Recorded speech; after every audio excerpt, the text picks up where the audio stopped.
بسم اللہ الرحمن الرحیم ایاک نعبد و ایاک نستعین۔ جناب عثمان بزدار چیف منسٹر پنجاب اور doctor Yasmin health minister Punjab, آپ کو اور آپ کی ساری ٹیم کو میں آج خراج تحسین پیش کرتا ہوں۔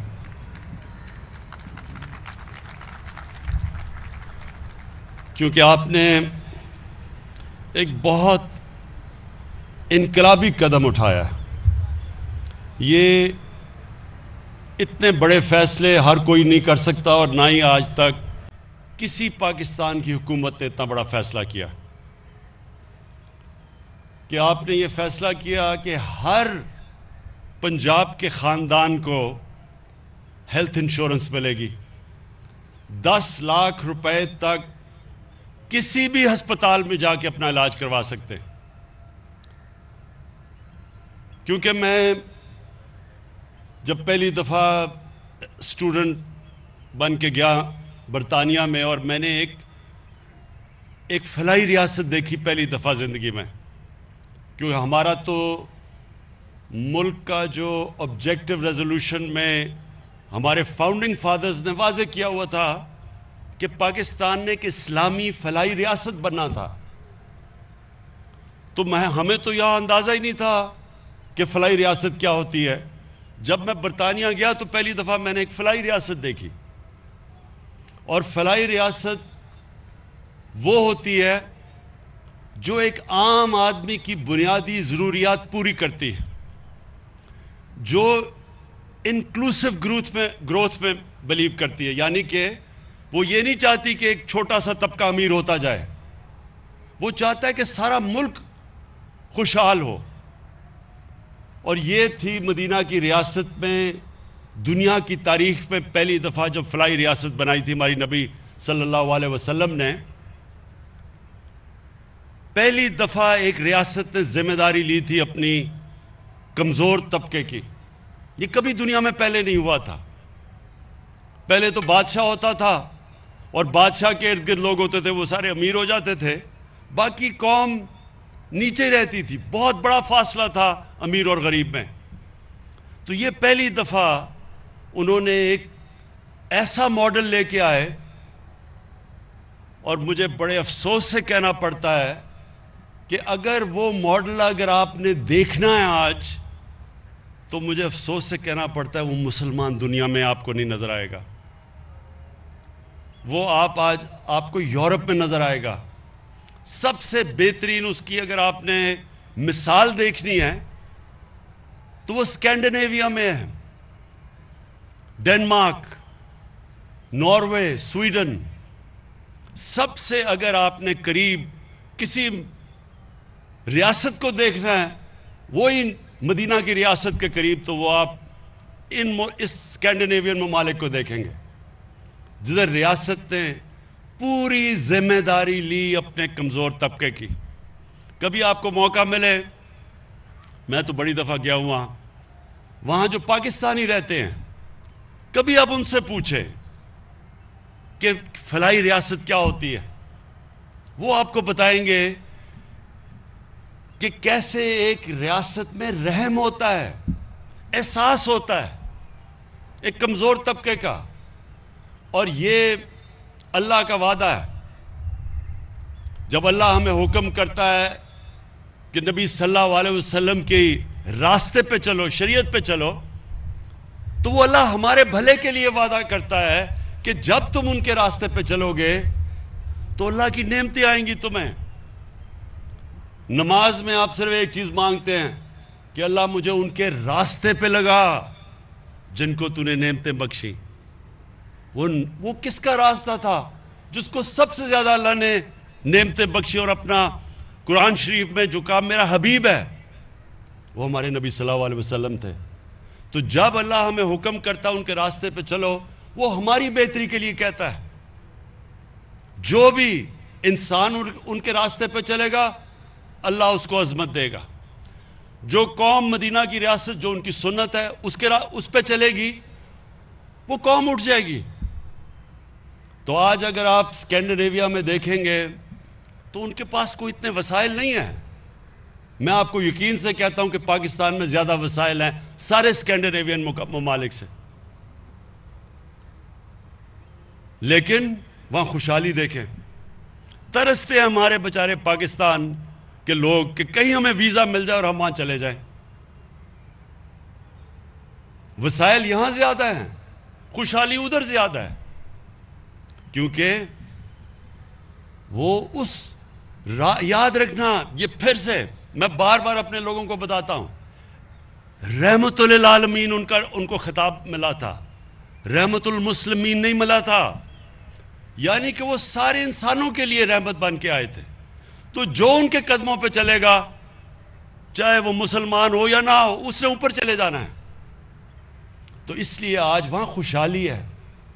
اور مجھے افسوس سے کہنا پڑتا ہے کہ دنیا کی تاریخ کا واحد ملک جو اسلام کے نام پہ بنا تھا، جس کا نعرہ تھا کہ پاکستان کا مطلب کیا، لا الہ الا اللہ، وہ نعرہ تو لگاتے رہے ہیں ہم. سب سے زیادہ دنیا میں تو جب بھی مکہ یا مدینہ گیا ہوں، سب سے زیادہ پاکستانی ملتے ہیں آپ کو. یا ہم سب سے زیادہ روزے بھی رکھتے ہیں، سب سے زیادہ یہ نمازیں بھی پڑھی جاتی ہیں. ہماری تبلیغی جماعت دیکھیں کہ اللہ کی راہ میں لوگوں کو لانے کے لیے کتنی بڑی تبلیغی جماعت ہے، بڑے بڑے اجتماع ہوتے ہیں، لیکن ہم اس راستے پر کبھی نہیں چلے جس کے اوپر ہمیں حکم ہے. تو یہ جو آج ہم پنجاب کی گورنمنٹ جو آج ہم بھی قدم اٹھا رہے ہیں، ہم یہ اس راستے پر لگے ہیں. اب تک تو وہ راستہ ادھر تھا تو ہم ادھر جا رہے تھے، اب ہم اس راستے کے اوپر آ رہے ہیں جو اس قوم کی عظمت کا راستہ ہے، جو اس قوم کو اوپر لے کے جائے گا. میں یہاں پاکستان کے حکمرانوں کو دیکھتا تھا، کوئی کہتا تھا جی میں پاکستان کو ایشین ٹائیگر بنا دوں گا. ایشین ٹائیگر کیا مقابلہ کر سکتا ہے جو متحدہ کی ریاست کہ جو ایک قوم کھڑی ہوئی تھی جسے دنیا کی امامت کی تھی؟ ایشین ٹائیگر تو کوئی چیز ہی نہیں اس کے سامنے. ہم اس راستے پہ جانا چاہتے ہیں جس کے لیے پاکستان بنا تھا. اگر پاکستان اس راستے پہ نہیں چلے گا تو یاد رکھیں یہ بہت بڑا دھوکہ تھا ہندوستان کے مسلمانوں پہ. ان بیچارے لوگوں نے وہاں جن کو پتا تھا کہ وہ پاکستان میں نہیں آئیں گے، انہوں نے بھی پاکستان کے لیے ووٹ ڈالی تھی. وہ سارے دعا کرتے تھے پاکستان کے لیے، اور وہ اس لیے کرتے تھے کیونکہ انہوں نے علامہ اقبال نے جو مسلمانوں کو، ہندوستان کے مسلمانوں کو جو خواب دی تھا کہ ہم ایک مثالی اسلامی ریاست بنائیں گے، انہوں نے اس کے لیے ووٹ ڈالی تھی. اور ہم نے اس سے تقریروں میں تو بڑا نام لیا ہم نے اسلام کا اور اس ریاست کا، لیکن عملی طور پہ ہمارا کوئی تعلق ہی نہیں اس ریاست سے جو اس کو بننا چاہیے تھا. تو یہ جو 3 کروڑ خاندانوں کو تقریباً 400 ارب روپیہ اس کا وہ خرچ کر کے ہیلتھ انشورنس جو ملے گی، میں یہ اس لیے بار بار آپ کو خراج تحسین پیش کرتا ہوں، عثمان بزدار آپ کو اور ڈاکٹر یاسمین آپ کو اور آپ کے ساری ٹیم کو، کہ یہ انشاءاللہ یہ وقت بتائے گا کہ آپ نے یہ وہ کام کیا ہے کہ یہ میٹرو ٹرین اور اورنج ٹرینوں کے اوپر جتنے مرضی اتنے پیسے خرچ کر دیتے ہیں. وہ وقت بتائے گا کہ وہ کتنا فائدہ پہنچائے گی. پیسہ تقریباً اتنا ہی ہے، اور یہ اس ملک کو کدھر لے کے جائے گا جو آج آپ نے قدم اٹھایا ہے.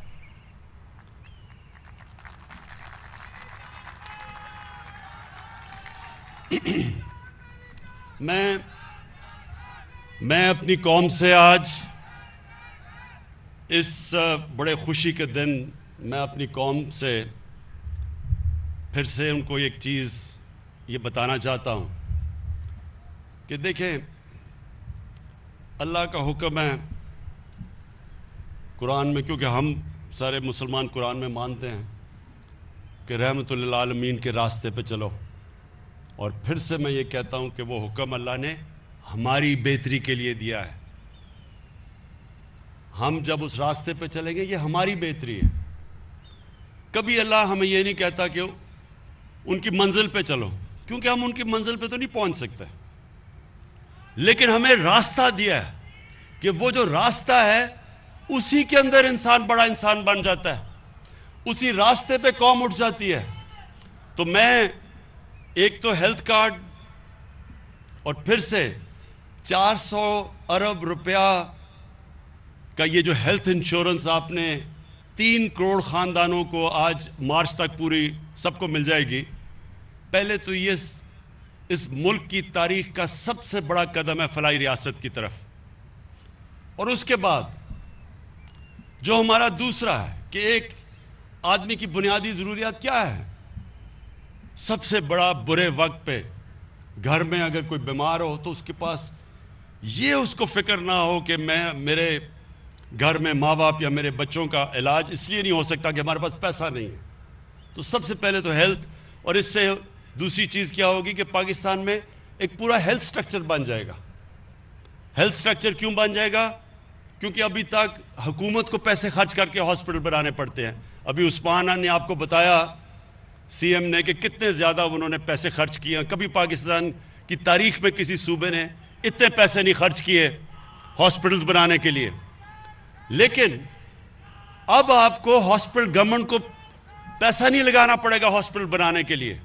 اب لوگ خود آ کے پرائیویٹ سیکٹر ہاسپٹل بنائے گا.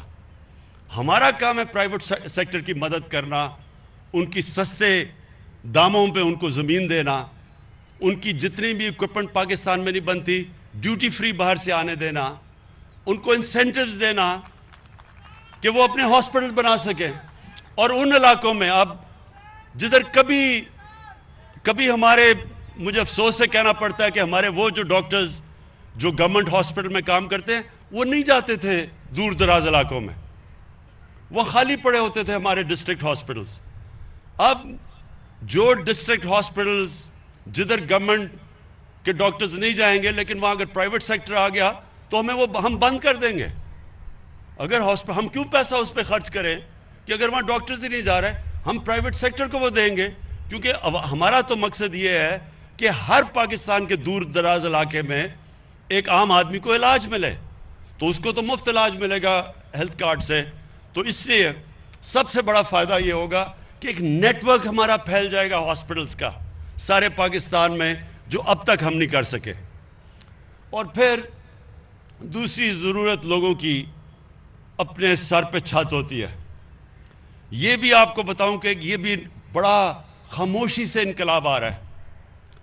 پہلی دفعہ پاکستان کی تاریخ میں ہم نے بینکوں سے کم آمدن والے لوگوں کے لیے قرضوں کا بندوبست کیا، اور ہمیں بڑا مشکل لگی. قانون ہمیں مدد کرنی پڑی بینکس کی. فور کلوجر لا ایک قانون تھا، اس کے جب تک وہ پاس نہیں ہوتا تھا بینکس قرضے نہیں دیتے تھے. تو وہ ہم نے، اور پھر رکاوٹیں جو تھی ان کو ہم نے دور کیا، انسینٹیوائز کیا. آج مجھے خوشی یہ ہے کہ بینکوں نے پہلی دفعہ یہ ہوا پاکستان کی تاریخ میں، تنخواہ دار طبقے کو جو کبھی بھی اس کے پاس اتنا پیسہ نہیں تھا کہ وہ اپنا گھر خرید سکے، ان کے لیے انہوں نے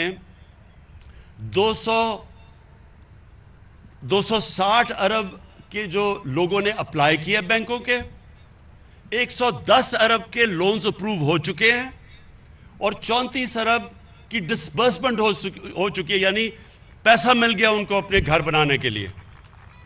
اور یہ ابھی شروع ہوا ہے. انشاءاللہ آپ دیکھتے رہیں گے کہ یہ اب ایکسپینڈ ہوتا جائے گا.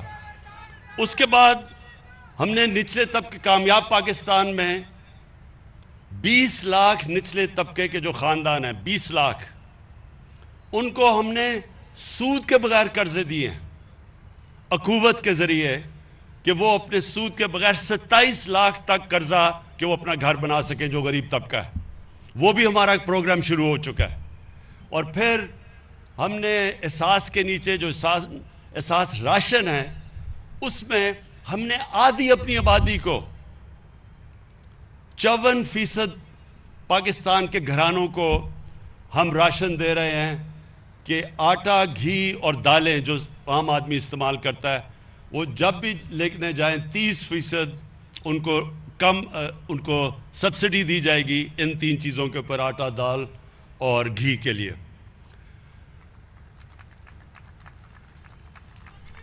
کامیاب پاکستان پروگرام میں ہم وہ دوسرا کام کر رہے ہیں کہ 5 لاکھ تک سود کے بغیر قرضے دے رہے ہیں شہروں کے اندر کہ اپنا کوئی کاروبار، چھوٹی دکان شروع کر سکے کوئی، اور دیہاتوں کے اندر کسانوں کے لیے 5 لاکھ سود کے بغیر قرضہ۔ اس سارا کا مقصد کیا ہے کہ اس راستے پہ ہم لگیں، وہ جو ہمیں مدینہ کی ریاست میں دکھایا گیا تھا کہ اپنی اس ملک کی جب ڈیولپمنٹ ہو تو وہ باٹمز اپ ہو، یعنی نیچے سے اوپر آئے، بجائے اس کے کہ جو اب تک ہوتا رہا کہ امیر امیر ہوتا گیا اور نچلا طبقہ غریب ہوتا گیا۔ اور میں آج بڑا خوش ہوں کہ یہ جو پنجاب نے جس طرح دلیری سے یہ آج لانچ کیا ہے، اس میں ہمیں ضرور مشکلات آئیں گی کیونکہ پہلی دفعہ اتنا بڑا پروگرام ہو رہا ہے، لیکن ہم نے پورا تیاری کی ہوئی ہے، کمیٹی جو مسلسل دیکھتا رہے گا کس طرح کے پرابلمز آئیں، اور انشاءاللہ ہم سارے حل کرتے رہیں گے۔ اور پھر سے مارچ تک سارے پنجاب کے گھرانوں کو ہیلتھ کارڈ مل چکے گا، پختونخوا میں سارے گھرانوں کو ہیلتھ کارڈ مل چکا ہے، اب بلوچستان میں، آزاد کشمیر میں اور گلگت بلتستان میں جدھر ہمارے گورنمنٹس ہیں، سب کو ہم نے ہر خاندان کو ہیلتھ کارڈ پہنچا رہے ہیں۔ شکریہ۔